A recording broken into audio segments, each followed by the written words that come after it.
في هذا البرنامج حاولنا أن نكون محايدين، فأتينا بشعائر الشيعة وأصل كل شعيرة متى وأين، ثم أثبتنا أن الشيعة قد أخذوا بعض الشعائر من البوذية والهندوسية وسموها بالشعائر الحسينية، أخذوا بعض الشعائر من اليهودية والنصرانية وسموها بالشعائر الحسينية،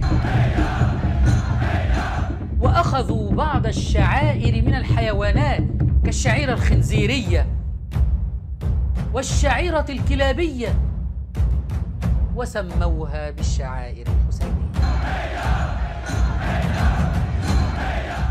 فانتظرونا قريبا في برنامج شعائر شيعية.